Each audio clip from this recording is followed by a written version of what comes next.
अच्छा रुक जाइए, कोई छोटा बच्चा हो तो भेजिए ना, कोई छोटा बच्चा हो तो। हर जिला में जाते हैं तो कोई अपने अपने जिला का छोटा बच्चा जरूर देता है, आप लोग देखते होंगे यूट्यूब पर। हम चाहते हैं कि अपने भी जिला से कोई एक बच्चा यहाँ से, कोई छोटा बच्चा जो हो। एगो छोट लड़का 16-17 बरस के भेज दी। 60-70 बरस के छोट बच्चा? ना 16-17 बरस के। अच्छा 16-17 बरस के। हाँ देखिए आ गया, देखिए भाई शेर। डांस आता है बाबू आपको? अरे वाह, चप्पल खोल दीजिए यहाँ पर, कहीं गिर जाइएगा। यहाँ खोल दीजिए। किसी के पास गमछी है क्या? गमछी है किसी पर? हाँ उनके पास है, पीछे दे दीजिए ना किसी के पास। किसी के पास गमछी नहीं है? लाल पीला नहीं है, वाइट मत दीजिए, लाल पीला दीजिए। हाँ वो छोटू वो ले लो भाई, वो गमछी लेके आओ, वो गमछी। हाँ वाह जियो मेरे से। मुरेठा बांध लो, मुरेठा बांध लो एकदम अपन चपरैया स्टाइल में।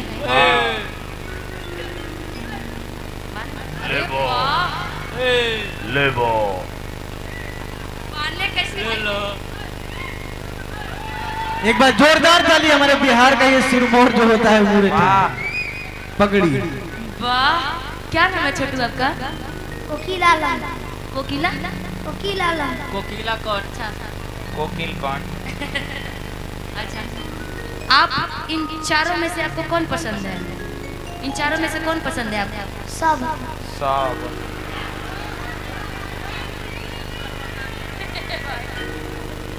सबके सब पसंद है। हाँ अच्छा हुआ कि आपको छोड़ दिया। नहीं ये मेरा भाई है ना छोटा, इसलिए। अच्छा बाबू तो चारों से शादी करोगे कि एक से करोगे? चारों। अभी कंफ्यूज है, सोचने दीजिए क्योंकि महंगाई का जमाना है भाई। हाँ मोदी जी का जब से सरकार, बेचारे मोदी जी भी सोचते होंगे जब से हमारी सरकार बनी है खाली जा ही रहा है, आने के कोई ठीक नहीं है। बहुत चारू से करिए, चारू से तू गोड़वा कर दू। हाँ सबसे बेचारा कोरोना आया तो क्या क्या आया, ये भी बेचारा भी सोचेगा क्योंकि खाना पीना बहुत महंगा हो चुका है, देख ही रहेगा। डीजल पेट्रोल भी बहुत महंगा हो गया है। अभी तुम एक बीवी से तो किसी को संभल में नहीं आ रही है, चारों से शादी करने के लिए तैयार है। जब चारों से शादी करोगे तो कभी एक दिन ये रुसेगी, कभी एक दिन वो रुसेगी, कभी वो, तो मनाओगे कैसे?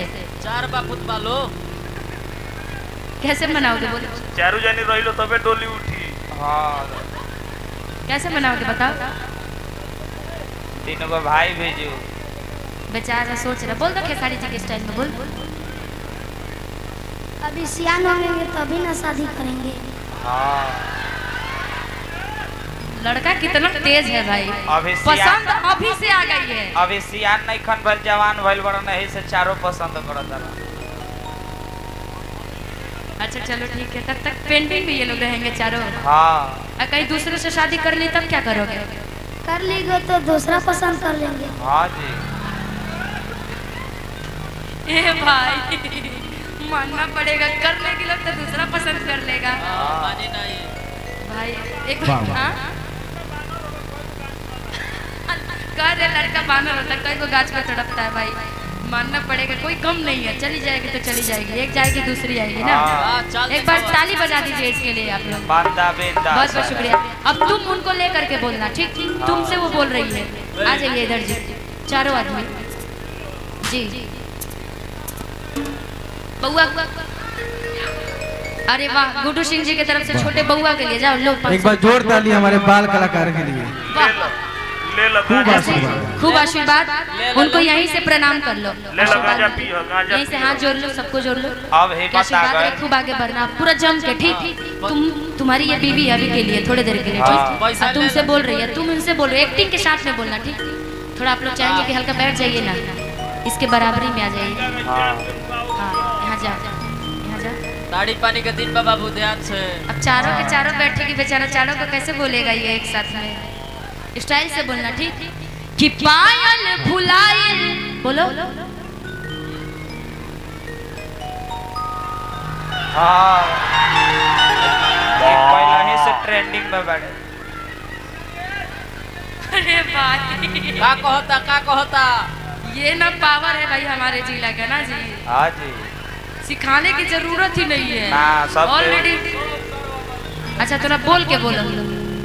पायल बुलाइल बाकी झुमका ए रानी बोलत न बा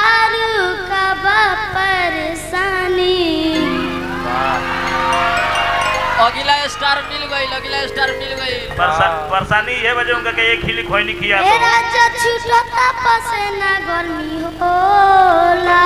हाँ ए राजा जाई बाजारे ले ले आई एगो। वाह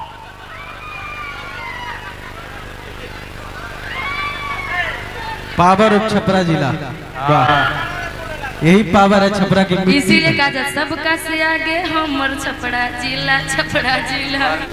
आओ फिर से अब नाचना गा लिए तुम, ठीक। दूसरे हमारे इस जिला के खेसारी लाल यादव तुम ही हो जाओ। भगवान से यही दुआ करते हैं। एक खेसारी लाल 3 हुई हैं, 2 हाँ तो 2 तो आ बगले गए हैं, कोई खेसारी लाल 2 भी है, ये 3 हो जाएंगे।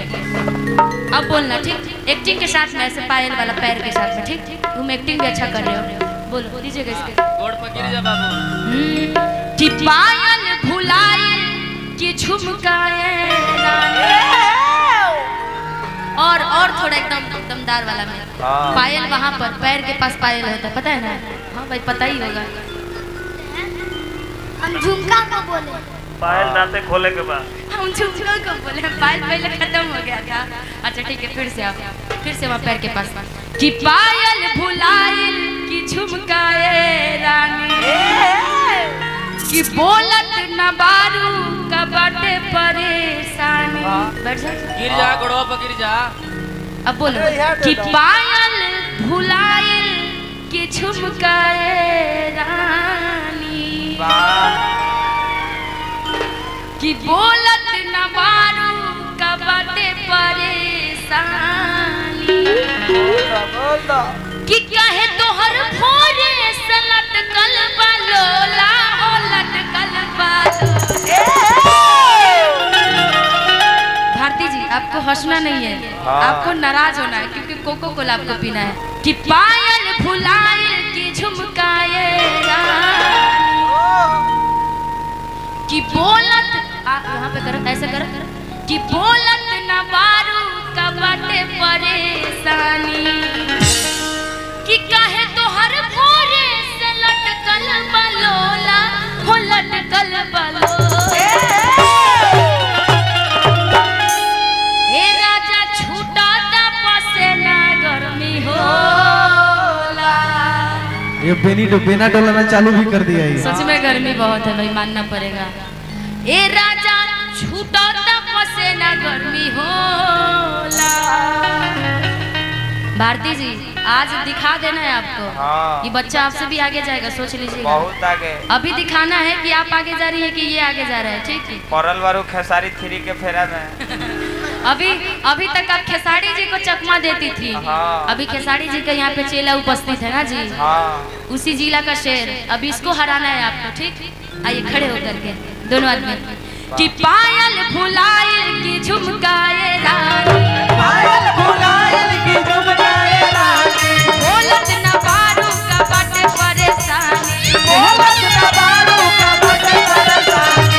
पायल भुलाइल की झुमकाए रानी, पायल भुलाइल की झुमकाए रानी, बोलत न बारू का बाटे परेशानी, बोलत न बारू का बाटे परेशानी। कहे तुहर भोरे से लटकल बलोला हो लटकल बलोला।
देखो लइकवा कहता हाँ जमन जमन कहबू सबू ये रानिया जाके हम लाइब बाजार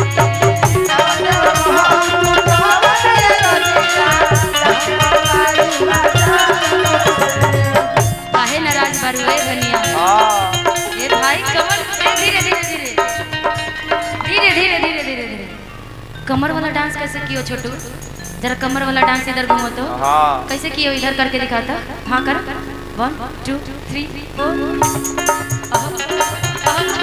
ताली बजा दीजिए जवन जवन कह भूल आइब वे रनिया लहाई पीला गुला कोच वाला पनिया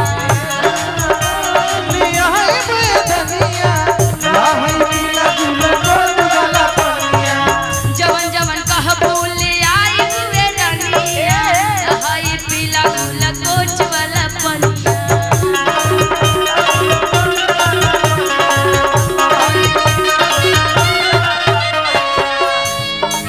जमन जमन कह भूले आइब वे रनिया लहाई पीला गुला कोच वाला पनिया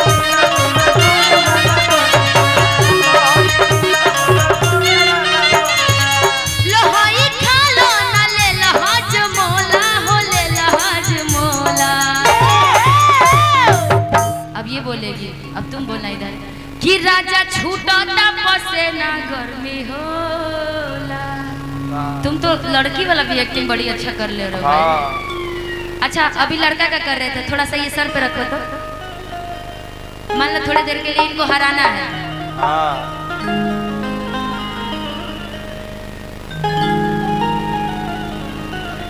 दुल्हन वाला लड़की वाला हाँ घोंघट टांग लेवे वाला बा इधर घूम के अब तुम बोलोगे थोड़ी देर के लिए समझो कि ये पति है वो तुम पत्नी हो हाँ दोनों एक्टिंग तुम कर ले रहे हो बहुत अच्छा से वाह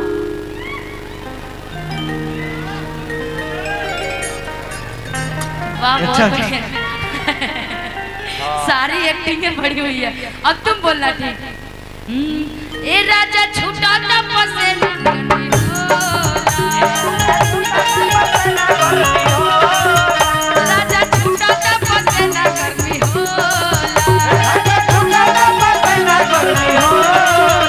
राजा जाई बाजार ले आई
छोटू अभी दोनों को ये बीच में रहेगा और आप लोग साइड से, ठीक है, दोनों तरफ से।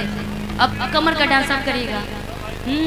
ए राजा छूटा तो पसे ना